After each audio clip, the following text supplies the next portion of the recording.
अगर हम शनि राहु कॉम्बिनेशन भी देखते हैं तो जल राशि में शनि और राहु का होना कहीं ना कहीं जल संबंधित प्रॉब्लम्स दिखाता है। अब आप देखिए जिस तरह से पानी से रिलेटेड चीज़ें हो रही हैं, सिंधु का जो हमारा जल संधि था उससे रिलेटेड पाकिस्तान का पानी रोक दिया गया, तो ये शनि के राशि परिवर्तन से ही बहुत सारी जल संबंधित चीज़ें भी इंडिकेशन हमारा आ रहा है। अगर हम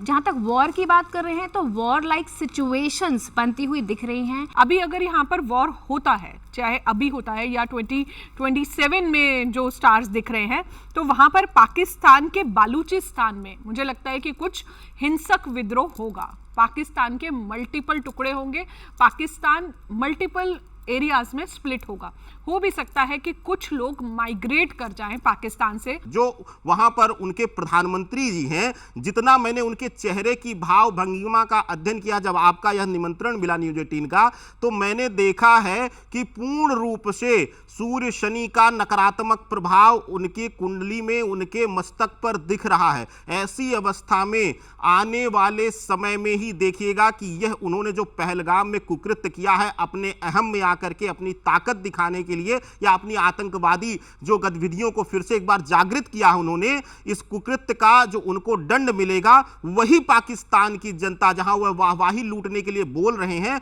वही उस सिंहासन से उतार करके फेंक देगी और कारागार योग तक ना बन जाए तो इसमें भी आश्चर्य नहीं है। मिट्टी में मिलने का कुकृत्य उन्होंने किया है। किसी ने कहा था कि दूध पिलाए जो उसे भी डसे सांप, दुष्ट न छोड़े दुष्टता कुछ भी कर लें आप। अगर आपने आतंकवाद जैसे सांप को अपने देश के अंदर पाला है, भारत के खिलाफ उसको यूज किया है, वो आपको भी डस रहा है और डसेगा, ये निश्चित है। अब अगर इनके रणनीति की बात करूं, वास्तविकता में जो आसिफ मुनीर की और मैं अगर अपने सेना अध्यक्ष दोनों कंपेयर करने का प्रयास करूं, आसिफ मुनीर की वास्तविक राशि जो है वो कन्या है और कन्या राशि के स्वामी एक्चुअल में बुध तो है ही, लेकिन साथ में उसी राशि में जिस प्रकार पाकिस्तान की प्रभाव राशि कन्या है, उसी प्रकार आसिफ मुनीर की जो एक्चुअल डेट ऑफ बर्थ के अकॉर्डिंग राशि वो कन्या है और वहां पर इस टाइम केतु चल रहे हैं। तो जो हरकत हुई है देश में, जो कुछ आतंकवादी घटना हुई है, उसमें उसकी पूरी नासमझी दिखाती है, वो पूरी प्लानिंग दिखाती है। इस टाइम एक भी प्लानिंग अगर वो करके सफल हो जाए, खैर वो पॉसिबल ही नहीं है